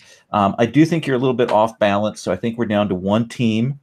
Whippet, you may mark a condition if you want to keep that team in the pool. The first one or the second one? The one I'm going to remove. Wait, hang on. Did you go up to 3 first because it adds 2? It'll be at 3, so it'll go down to 2. I think we may. I think I'd like to. Let me. So I'm just looking at the conditions now to see what would be. I'm probably angry. Okay. Yeah, let's mark so that. you're at 3 team. Okay, Avada, let's see you unleash your powers. Well, it's a good thing that I don't really see myself as anything less of a freak, but also not that much of a freak. That's a 5. Ooh. That's my bad. I reduced your freak last episode. So the good news is you get to mark XP. Yeah. Yeah, I do. The bad news is that I don't think that you get whip it out. And in fact, I think that that sort of heat gets deflected and catches on some of the machinery and stuff in here. And stuff starts going up. And as another threat that is going on, the building is now on fire. Essentially, it just catches. And this is old stuff and delicate things. And suddenly it catches. And all the 4 villains are like, "What are you doing?" It's a good thing we're by the water. Offering. All right. So I think what happens is I take the $5 and tuck it away in some spot in my metallic green shiny bodysuit. Okay. And I zip in. My guess is I actually beat Avada inside. Okay. Because super speed. Yeah. Super speed and Minotaur very nicely cleared a path for us. So I think, but I can sort of tell from behind me that she's going to try and help out Whip It. So what I want to do is I see Fenris, right, about to make a move on Minotaur. Yeah, he's clearly going to go and intercept Minotaur. And I want to slam. This is going to be a defend move. This is not going to be an attack move. Okay. I'm gonna slam a telekinetic wall between them. Okay. Just I think what happens is I have these. Sorry, I want to scrap it a little bit. Oh no, I want to hear it. Yeah. Yeah. So I have these. This is similar to what I did earlier, but instead of carrying batons now, I think over time what's happened is I carry these 2 telekinetic. What are they called? They're called psychic constructs. So the psychic construct sacrificial knives. Somehow or another, as I've been dwelling on my doom, the memory of that knife that I just barely escaped from, I think it was actually when Avada was making the stabbing motion to the stake. That I my brain is more fixated on that, and so instead of the batons, they're now the blades. And I throw them, and so it looks like it's going to be an attack. I think it's a 3-panel across the center of a 9-panel grid page, right? Where in the first panel you see the knives. In the second panel, half of the knives are gone, and in the third panel, right, the handles have spread out and merged to create a wall between Fenris and Minotaur. That sounds perfect. Let's have you go ahead and roll with Savior. Yes, Savior, I'm not terrible at, but this was pretty bad. My Savior is 1, right? That's a 5. I fail. So the good news is you get to mark XP. That's always the good news. The bad news is when you do that psychic construct thing, Fenris turns in sort of mid-stride when that happens and actually kind of flips over, leaps onto that construct and pushes off and slams into you rather than Minotaur. And I think you're going to have to roll to take a powerful blow there. Okay, that's with what? That is with the number of conditions you have marked. So far 0. Yeah, so far. 9. It's not going to be 0 anymore. Okay, so you have a choice. You can lash out verbally and provoke a teammate, or take advantage of your influence to inflict a condition on a teammate. You can give ground and your opposition gets an opportunity, or you can mark 2 conditions as you struggle past the pain.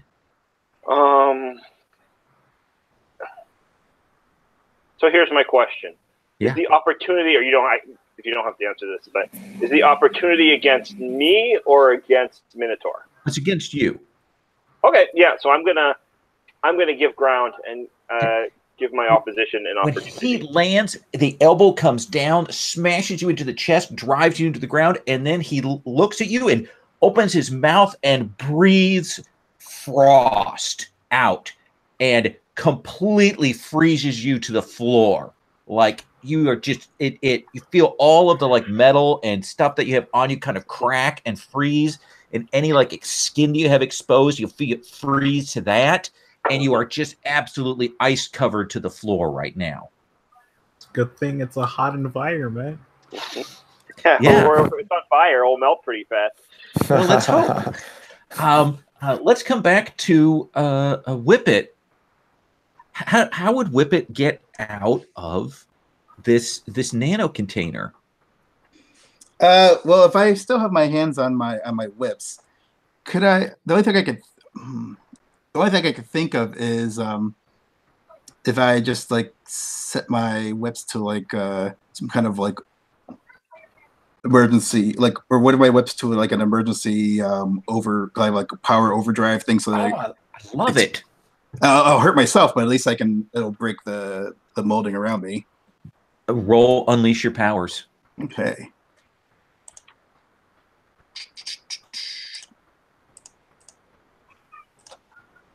Oh boy. Oh, buddy. Well, that misfires in a big way. I rolled a 3. You rolled a 3. Rolled a 3. Oh, damn. Real freak. So I think you're going to have to mark a condition. Sure. And I think you're going to have to roll take a powerful blow with that. Okay. Because you were already kind of jammed up in there. And they ignite, but you're not in position there. It does not go well. So roll take the powerful blow. You are going to get out. Oh, okay. But it hurts. I mean, you're going to be laying there. So roll that take a powerful blow. You'll what condition do you want to mark? Let's see. Oh, it's too early for hopeless. It's coming. Guilty. Yeah, guilty might be a bit of a stretch. Let's see. These souls should be either afraid or insecure. Let's go for insecure. Okay. All right, and now let's go for the roll. Okay. Taking the powerful blow, and that's a 9.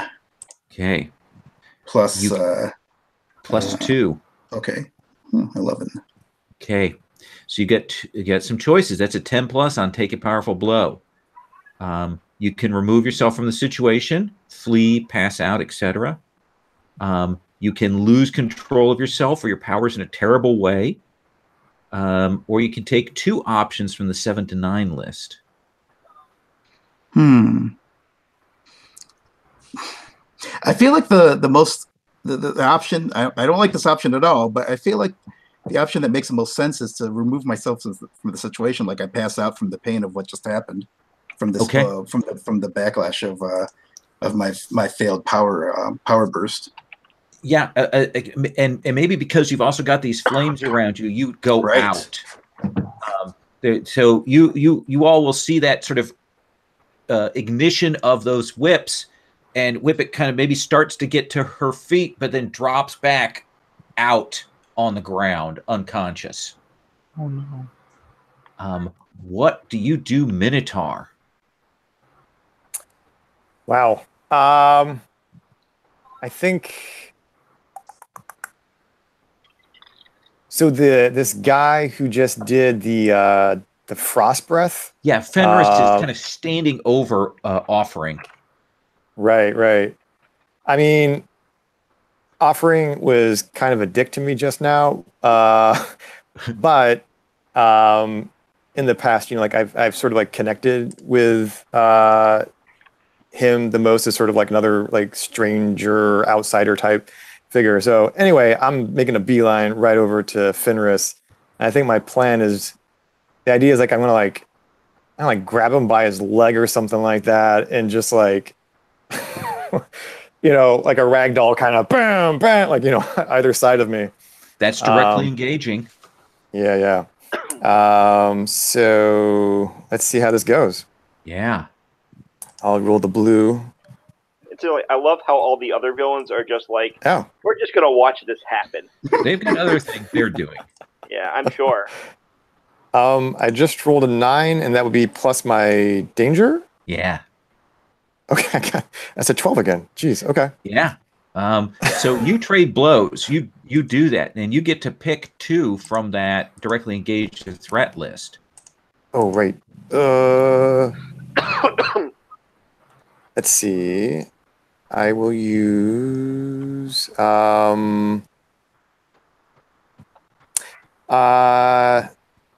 resist or avoid blows, take something from them, create an opportunities for my allies, impress, surprise, or frighten the opposition. I definitely want to. I want to frighten. I say want to frighten the opposition. I'm assuming like maybe their entire team, or at least 1 or 2 of their team. Okay. Like, yeah, sees me like, you know, handily dispose of this guy, and hopefully has a frightening effect. Okay. I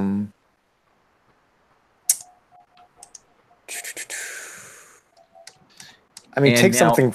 Yes. Sorry, go ahead. And I'm going to explain one of the choices here. So one of the choices you have is resist or avoid their blows. If Yeah. you do that, then I won't have you roll the, you won't to take a powerful blow sort of when they hit you back. Gotcha.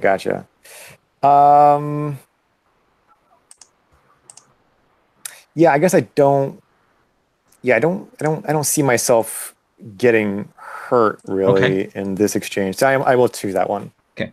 So I'm going to mark Fenris is shocked by how quickly you grab onto him and slam him down repeatedly and kind of toss him. So I've kind of marked his reaction is essentially, now he's a little insecure about that, but you will see him then kind of make these gestures in the air, and the air will kind of shift, and you will see these wraith-like wolves kind of appear around him, like to aid him. But you will also see Nano's like looking at the flames.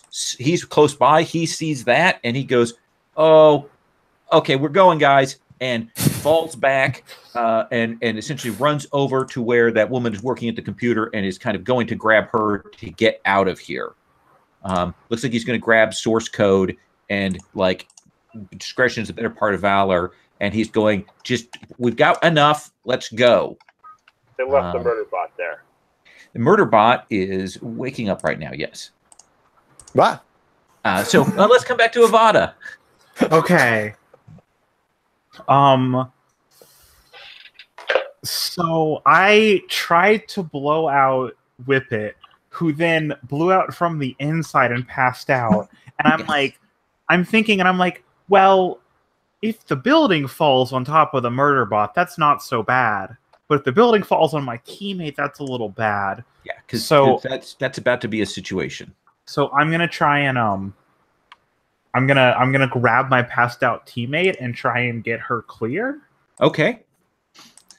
So would that be defend? Yeah, I think that's defend. I think that's the perfect way to do that. Yeah. Your savior's pretty good. Really hope so. Yeah, my savior's a 2. That's a 5. So it's a 7 total. I do it. Okay. And So on a 7 to 9, it costs you. You expose yourself to danger, escalate the situation. Now you do get to. You will protect. Do you want to?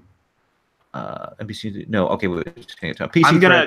Okay. Yeah. I'm gonna clear insecure. Okay. As that, and I think it would just be fun to escalate the situation. Sure. And Definitely where I wasn't necessarily going to have the murder bot wake up. I think the Murderbot wakes up, like the flames kind of whoosh up, and the Murderbot throws off whatever is restraining it, and is looking around for people to murder. Even as you kind of grab Whip It and roll and kind of move her out from beneath some of these falling pillars here, you know, like in a movie, the building is going up crazy fast. I think it's like I go right back out the hole that Minotaur made and just like, I think I'm doing the little flame foot thing and just shoot out, kind of like plop her on a bench, and then I'm shooting back and we see her roll off the bench because I didn't do it properly. Okay.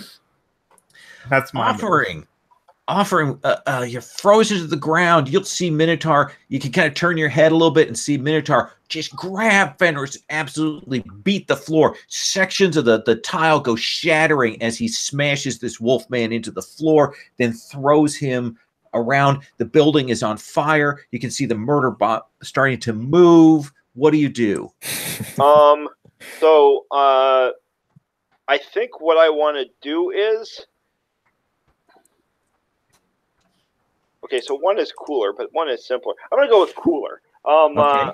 I think what I want to do is combine, like, basically what I want to do is just, like, send out a telekinetic wave of force from my body to shatter the ice, to break free. And that does seem like you overcoming this obstacle, unleashing your powers. Yep, that makes sense to me. So I roll plus freak, which is 1. Let's hope for a better roll this time. It was not a better roll this time. Help won't even help me. It was a 4. So the good news is, once again, potential. You get to mark XP. So much potential, guys. So much potential.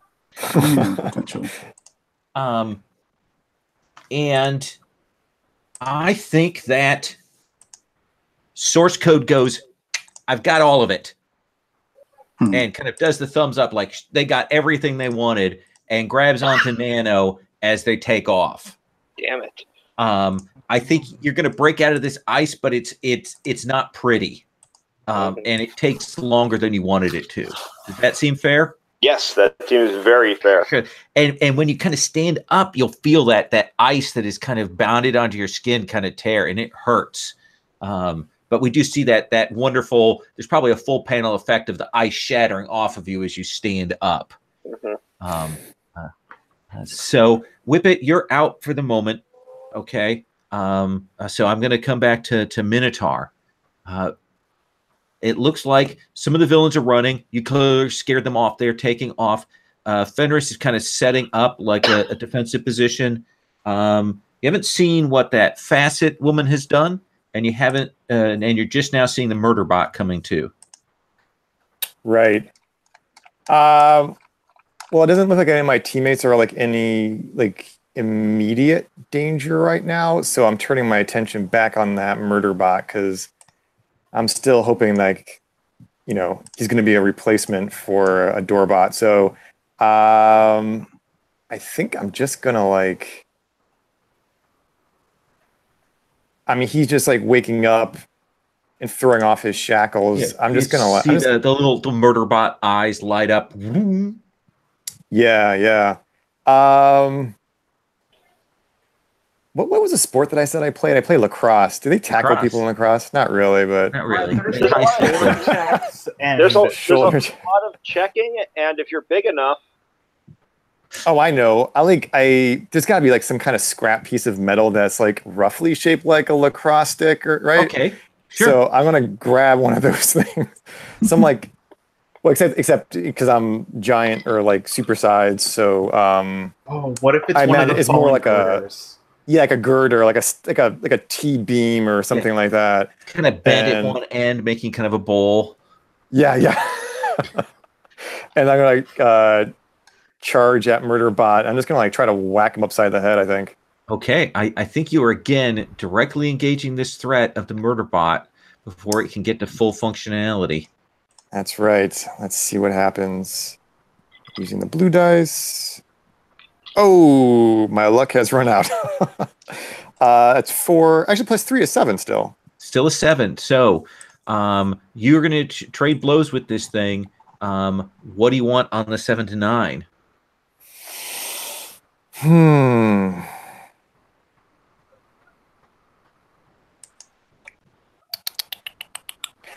I mean, take something from them.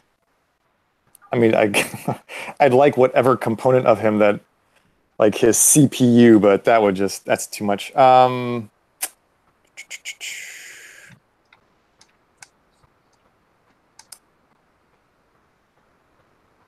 think I'm going to create an opportunity for my teammates. Okay.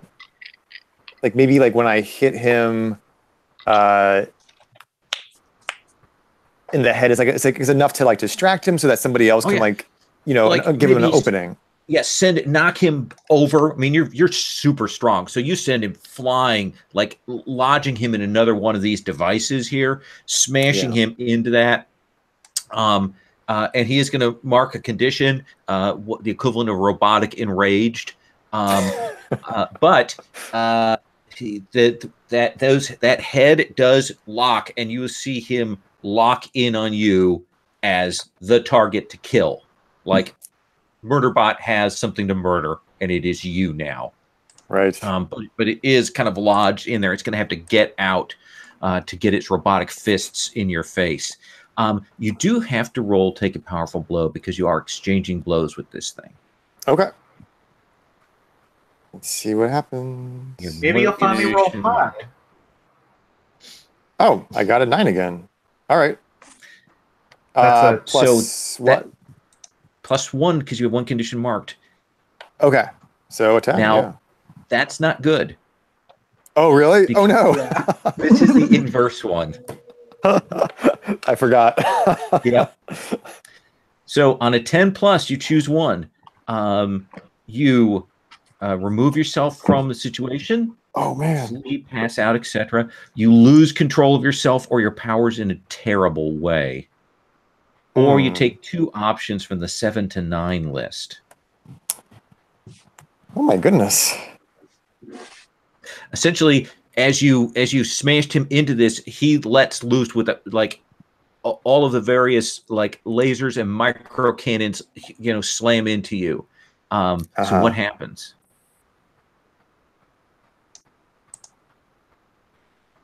I think, I mean, losing control sounds kind of cool. I'm just trying to figure out how that would play out. I mean, I guess what it would happen is like I probably would like maybe maybe for some reason I can't see well or something like that as a result of his attacks, and like I start smashing into things, and like whereas maybe it was going to be like a few minutes before the building comes down, like now like the building is like almost, I mean, it's coming down. It's not just coming down, it's that this building is built like on a pier. Yeah. So even as the building starts collapsing, you smash and shatter the floor and the support, and the whole floor starts giving way. Like it starts going like the buildings, all of this heavy thing starts collapsing into the water here. Flames are going around. I mean, this place is just an absolute shambles right now. And you will see certainly that Nano and Source Code have gotten out of there. Fenris is still there. You're not sure where Facet is at. So right now, the people you see are Fenris and the Murderbot are the two that are sort of present in the scene. But as it starts to go under, but I'm going to cut to see what Avada does at that moment. So she was rushing back in, and now the house is coming down. I really wanted to make a Samson joke, but I don't know how I would fit it in. Okay, so the Murderbot's still moving though. Minotaur's but it is well exposed. It's kind of, when it hit, it kind of got lodged in that machinery. So it's wide open right now. Okay, so Avada's gonna do this thing, colloquially known as the Falcon Punch. and she is like she's already like she's like flying in, she's like zipping in. I picture low, and then she sees all this happening. She sees the bot crash, and then we just see her entire hand just get like engulfed in flame and a big smile. And I think she just says sideways B, because that's probably the best way to phrase it. So is this you directly engaging the threat? I think this is me directly engaging a threat. Okay. He really wants to punch a robot. Fair enough. Okay, that's a 4. My danger is 0. Oh, I don't know if she's going to punch a robot. So I'm going to tell you what. I don't think that you're going to take a blow back. Okay. But I think what happens is when you go to do that and you go to punch the robot, like the robot's hand goes and grabs on and holds on, even as it falls into the water. Oh, God. And it goes under the water quick, and it has a hold of you, and you both go under the water. You might see a little bit of flame pop up for a second, but you go under and out. Offering. Should have expected Master Hand at Final Destination. So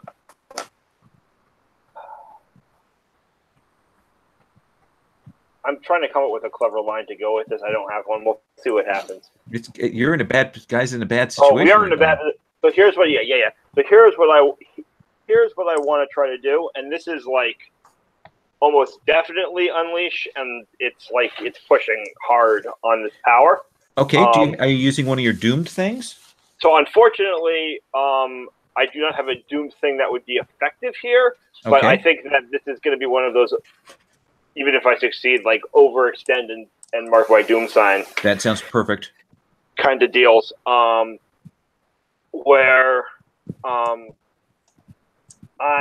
here's what I want to. I want to like create psychokinetic nets, right, and cast them out over to pull back Avada and also Minotaur back from the edge, so that we're like, I mean, am I standing on like solid ground, or is it also collapsing underneath me? Oh, well, it is giving way. So I think maybe the idea is that I take these psychokinetic nets and then I just like zip out of there, hauling them behind me. Okay, that's a big pull with big ass. So, and it just can't tell you. So the bigger the pull, the bigger the risk. You know, I mean, if you make it, that's awesome. If you don't make it, it's going to be worse. Yeah, I'm willing to take that risk because I think we need it. I don't think small things are going to do anything. Team is 3. Team is 3, and this is something I could get help with. Yes. Assuming it matters. 5. Oh, 6. Someone help me. I'm caught in a hand underwater now. Minotaur, please. There's a lot you can do here. You're in a position to help. I don't know if you want to. I may have to be. How do you help with his psychokinetic nets pulling all of you out? Yeah, I'm just trying to figure out. I mean, I definitely want to get the murder bot. I guess this is. I mean, maybe. Can I make a suggestion? As helping, you shrug off the net and just like grab onto the psychokinetic. Like there's a physical thing there, right? It's like it's a psychic construct, the same way my knives are. You grab. Is it like transparent or translucent, or I'm trying to imagine what it. Glows. I think they're like these sort of like pale blue glow. Okay, gotcha. And you like grab, and you know like how this works. You've seen me do things like this before. Maybe never with something like this, but with knives in the walls, like they create physical things. And so you like grab the net and pull with, like instead of having me pull you, you pull with me together. Right. Yeah, maybe as I'm going under, I'm able to grab onto some some piece of metal that's sticking out, like with one hand, and then grab the net with the other, and like start hauling it back on. Right, that makes above. That makes it a 7. So there's some choices to be made here. So thank you very much, Minotaur. So I'm going to ask you a question. Are you going to mark a condition, or am I going to tell you how this is sort of temporary or unstable? I will mark a condition. Okay. In that case, because you marked that condition, I will say that you can get a hold of the murder bot as well. Excellent. And essentially pull everybody out. Otherwise, the murder bot was going to get away. What are you marking? I think I am marking guilty. Okay. And I actually think this is, just to be clear, this is guilt, right? After what Minotaur just did there, like, this is guilt for how I treated him earlier. So I imagine we see that net and you pulling back, Minotaur helping you, and probably kind of busting up out of the collapsing side of this building, kind of flinging everybody out, come crashing down by where Whippet is laid out on the docks there. The Murderbot crashes. It's still moving. It's still up. But you will also see Minotaur kind of fly up out. You will see that Facet woman, and she has a hold of Fenris, and he's like looking at you like dead-eyed, even as she flies off with him. Like he is clearly marking you for later. But right now, Minotaur offering Avada, you're all on that pier, and the murder bot kind of lays there for a second, of course, before it starts moving again. Before it kind of sits up, and of course now, because it was in the water, it's covered with seaweed and stuff like that, and it kind of sits up Terminator like.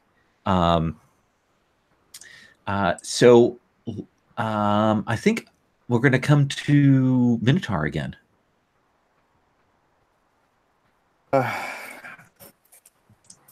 Sorry, where? So we're no longer in the structure, right? We're like just outside of it. You've gone out of it. It's burning in the background. Okay. You know, hear the sirens coming. You guys are laid out in the street here with this murder bot nearby. The cranes and the various like shipping containers around here. What is our relative size? Like, I mean, are we like at the same size? Is he larger than me? He's probably your size, so he's big. He's a big guy.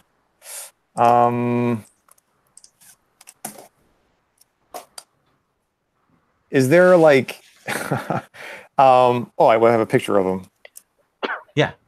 I was wondering like whether or not it's possible. There's something like obvious that I can like. He's got that thing sort of like in the middle of his chest. Uh-huh.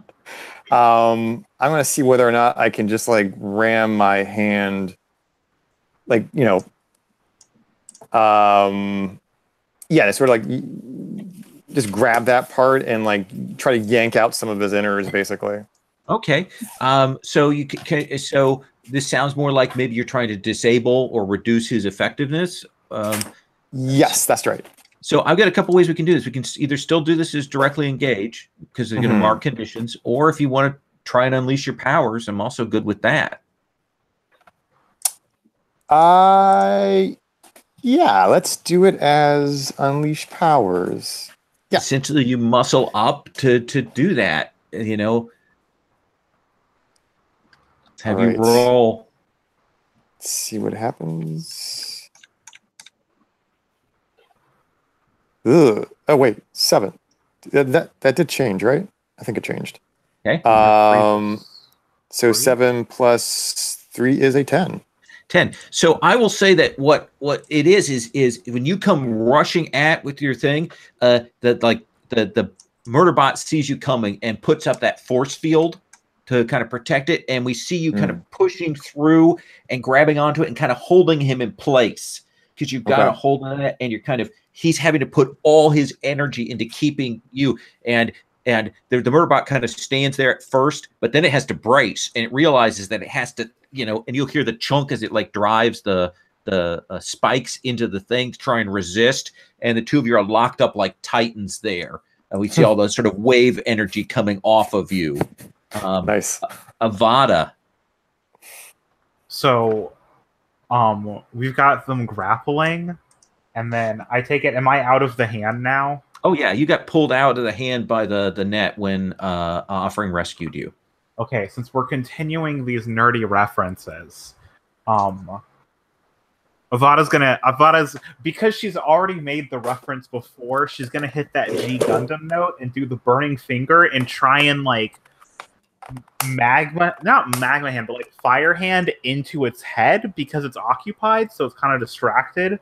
So I think she's gonna like go up and we're gonna see her hand just like bright red and just try and dig into like the head from the back. Okay. Or, well, the cooler is if she tries to just stick it right through, so we just see while they're grappling, we see her hand come through. That's what she's going for. So I think we're still directly engaged. Yeah. But essentially, some of the potential consequences, the hard moves have been eaten up by what Minotaur has done. So let's have you roll that. Yeah, that's only a 0. So let's see what I get. That's a 7. That is a 7. So you are trade blows. What do you want on your pick 1? Oh. Okay, I want a souvenir. Okay. I'm thinking a big robot head. That seems like you can get a chunk of that. I want the head. I want to like. That's what I'm trying to do. Can I take the robot head as my choice? Sure, absolutely. Because I mean, it's a robot, so the head isn't necessarily where its central processor is. So it's still her. I think instead of seeing the chunk through, we see her like just silhouetted from behind, almost entirely black, but her hand just like solid red, almost like I hate to reference this, but almost like Netflix Iron Fist. Okay. And she does the butter chop, you know, like the palm chop, and just tries to like swipe the head off. So you are going to mark a condition because of the 7 to 9 on that. We're not going to have you roll, take a powerful blow. It's just that, and you're going to yank that head off. The robot marks, and it gets unstable, and you can see that it is now trying to pull away from Minotaur, like it's gone into like self-repair defensive thing. Like it clearly wants to get away from this situation and escape, and it's you know, trying to do that. Offering. So just to get, I want to get a sense of like the physical positioning. So Avada has ripped this robot's head off. Yes. And it is now trying. Is it still tangled up with Minotaur? Still kind of got a hold of its sort of chest plate, you know, with the energies kind of coming off, and it's trying to twist away from that to get away. It's no longer kind of pushing at him; it's trying to actually get away. So I think as it twists away, it exposes its back to me, and a knife just appears in my hand, and I stab it in the back, like going for whatever kind of like. Assuming I hit, I'm gonna like just, you know, try and cut through as much as I can and hopefully disable the thing. Okay. And I think that's not a problem, because I think between Avada ripping the head off and Minotaur having it just absolutely held stock here, you can just run that psychic, you know, construct blade up the back of it, and circuitry. And of course, like any fine cyborg thing, it's got fluids in it too that will come spraying out over you, you know. As I'm stabbing and being sprayed with bits and debris, I shout, "We hate you, please die!" I brought it back. Thank you, Jesse. In your hands, the little the lights on the head go ooh, and Minotaur, this thing just the force field just gives, and your hand will kind of crush down through it. Sparks. Can we share a triumphant celebration? How does this work? Well, first, I think maybe you want to wake up Whippet. Well, I want to. What I really want to do is just like high five Minotaur and Avada, and I say, what do I say? I say thank you. Aw. I'm holding the head, which I picture is not like normal size. I'm picturing like beach ball sized. Is that right? Yeah, that seems right. I'm holding this like beach ball sized robot head, and I'm just so happy. I'm just like, yeah. So let's start with the triumphant celebration. So you do that. You mean you shout, you do that celebration. You can give influence to Avada or to Minotaur. So the one of them who does not currently have influence is Minotaur, so you can have it, Minotaur. All right. And do you want to spend a team from your team pool to clear a doom? I don't. I want to keep all my doom. I want Okay, my doom. that makes sense. Avada, do you think you're celebrating? Yeah. So Is it part of the show? I think yes. I think her panel is shown as a view of the live stream from like the drone hovering. Okay. And it's just like, it's a zoomed out shot, of course, because it's, you know, this moment, but it's her just like running around with it. Like, you know how like every video game character carries a bomb? Right. It's her running around like that. Like Zelda. Like Link carrying around a bomb, just like Like Batman of the 66 movie. oh my god, yes! Batman, Adam West with the bomb. So you can shift one of your labels. Oh yeah, I'm gonna shift danger up and savior down, because she couldn't really save anyone, but she'll be damned if she didn't, you know, beat up the robot. Do you think that you're celebrating this triumph, Minotaur? Yeah, I was contemplating. Well, this doesn't directly answer your question. I do think I definitely acted in a foolhardy way at least a couple of times, so I'm gonna like clear that. I think they're praising your abilities. I mean, they're certainly high-fiving you for the awesomeness at the end. That's true. Yeah, I feel like it'd be hard to like emotionally to resist like joining in, right? Like I'm just kick some serious ass. All right, yeah, I'm gonna high five back. Mark, it probably hurts them a little bit because my hand is so huge. Whip it when you kind of get up and come over to join in the celebration. What does that look like? I know how I wake Whip it up. Real quick, sorry. Sure. How do you wake me up? Let Whip it if Whip it has a narrative for that, and then or if you want to hand it off. Yeah. Well, yeah. We'll definitely insert you waking me up, but I Whip it is decidedly not joining in the celebration because she was nothing but a liability to this whole mission. No. Oh no. from start to end, man. I also she love is how not we're happy. celebrating the fact that like we survived. Not that we succeeded, that we survived. I mean, she's happy for you all because you know you clearly were able to at least carry on some part of the mission. We've got the murder bot, but yeah, she's very angry at herself. And probably as you stand up and you're kind of looking at them and maybe you're going to go over, you'll hear that kind of look down at the communicator and it says mom calling. Of course. Status report ?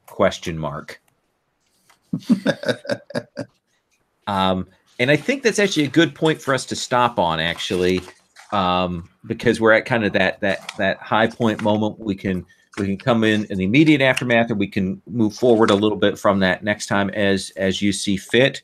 But you've got some info. We can follow up on that. But we do have some end of session questions then. Mm-hmm. So, Avada, do you think that you grew closer to the team, grew into your own image of yourself, or grew away from the team? I think she grew closer to the team. And I want to say, like, I can't decide who it is because, like, Whippet went to the meeting. but also, yeah, I think Whippet gets influence again because Whippet went to that like thing and did the photo with that one guy with Motherboard. Yeah, I get it. So in that case, then Whippet already has influence over you, right? Yeah. Yes. So Whippet can change one of your labels. Oh, all right. And by that I mean taking it. Take one from one and raise that's both. Yeah, raise one, lower one. Let's see. Whippet is feeling dejected. She's questioning her place on the team. She's also realizing that the three of you can function perfectly fine as a unit without her. So you're actually gonna change her labels. Yeah. Oh yeah, I know. I'm just trying to think. Sure. Trying to think of how she would, to the extent of. I'm just trying to mundane down seems like that. Yeah, that and maybe bring Savior back up again. Yes, because that would represent her understanding that you're. You definitely saw her try and help you. Oh yeah, and I guess let's take the mundane down to -2. Ooh, sure, yeah. Why not? And then I'll go not mundane. And I'll go ahead and clear angry because as soon as all that happened, she now has what we'll probably see in the next issue, like inside of the base, a new decoration. Oh, right. What about you? Did you grow closer into your own image of yourself, or did you grow away from the team?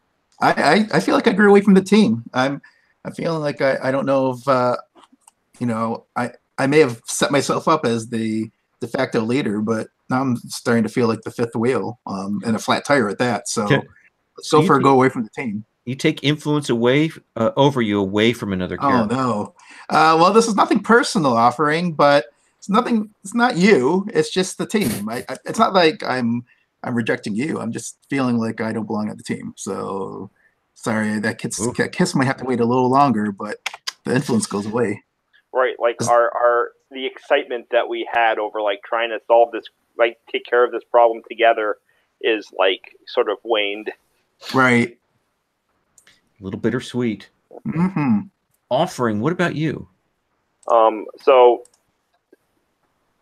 maybe ironically, I was actually thinking along very similar lines to Whippet. I felt like we had that exciting, triumphant moment at the end, and it felt good. But like, I think as we're kind of like moving the body of the robot to the car, maybe like Avada's mounting the head on the hood as like a new hood ornament or whatever she's doing. Like as this sort of like as she's celebrating. I think I'm like, number one, feeling Whippet growing a little bit cold to me, but also just like thinking back over that fight, right? Like, all I was useless, and even when I helped, right, I couldn't do it on my own. Like, Minotaur needed to carry me on his back, and I was just feeling like, these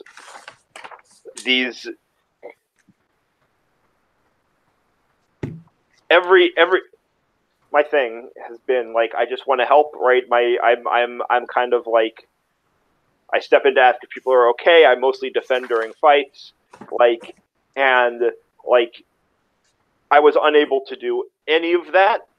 On top of which, I was a colossal jerk to Minotaur, and I feel real guilty about that now. And so I'm feeling more distant from the team, and I think the person who has lost influence on me is Whippet. Just because I feel like I disappointed her, right? Like we were gonna come in and impress and impress these and impress the adults for her, and on my side to sort of give a middle finger to the adults, and instead all we did was prove them right. And so yeah, exactly. So I'm just thinking, okay, so maybe her ideas are not going to be the most useful going forward, and like things have all cooled down. Okay. I'll also mention that, you know, now you see the inside of this robot. You recognize all this tech, all this designs. It looks like stuff from home. Yeah. And Minotaur, what about you? I think I've grown closer to the team. I think I couldn't but help feel like with that victory celebration in particular, and also when Offering was in trouble. I think it reminded me of when Offering, you know, had been there for me. So like that camaraderie, which, you know, then helped fuel my attack on that one dude. Right. So yeah, I feel more connected with the team at this point. So who made you feel welcome then? I don't know exactly welcome, but I think the connection I felt strongest was with Offering. Okay. Yeah. Then Offering can take influence over you, and you can mark a potential. Yay.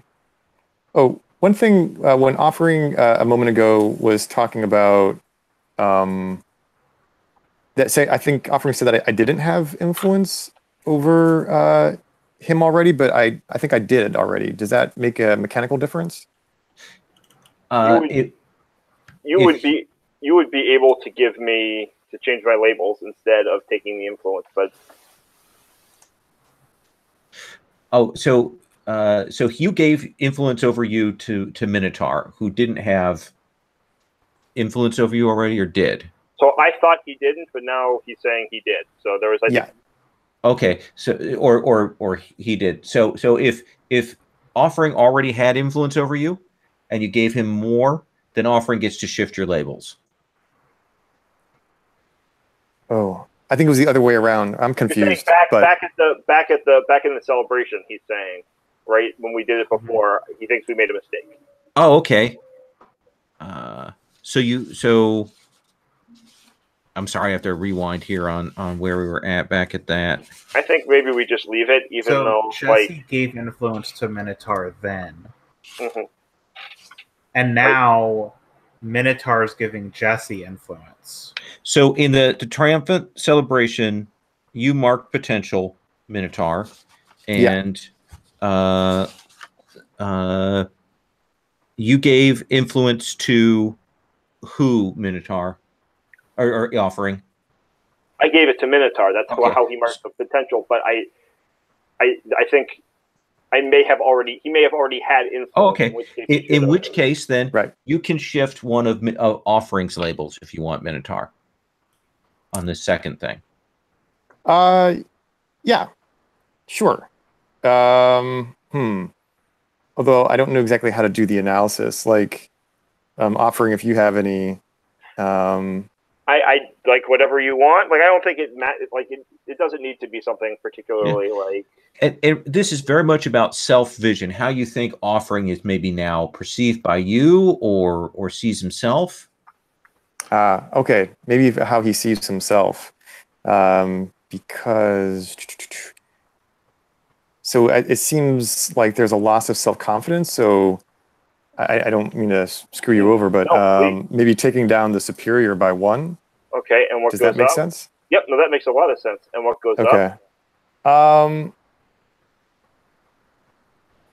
I feel like you might be more willing to take like risks now, so maybe up the danger. Sure. That's a nice trade. Like that. Okay. Sorry for all the confusion. Oh no, that's okay. Again, these are the first session we've played this. I'm always glad to roll back and do that. We'll start out there next time. I do think that we probably see in the last panels of this comic, we probably do see maybe some texts from hashtag, like going in, checking things out, looking into the situation, and then there's no more. Just no more texts. Didn't even finish the word situation. Right. So we'll take up with that next time. I'll check in at the beginning, see if there's anything we definitely want to get on the table for that last session. We'll see where we want to go. Any questions on that? No, thanks so much. This is great. Thank you, guys. I appreciate you rolling as we get in the rules all set there.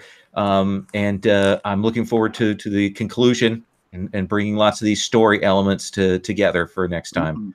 I know if this were a long campaign, there would be some point where the head lights up inside of the thing, like arcs later, and it's just like, oh my, like we're all talking. It's like, I'm glad everything is okay, and then we turn off the lights, and then the head lights up again. I mean, that could be the last panel of the run. Oh, I do want to call out. I want to call out something, Minotaur. By the way, Larry, I appreciate you rolling. You know, I was kind of hitting on that beat early on.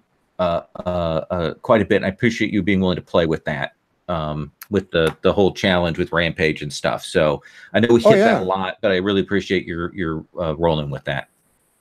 Yeah. No, I plan to revisit it in our next issue. Yes.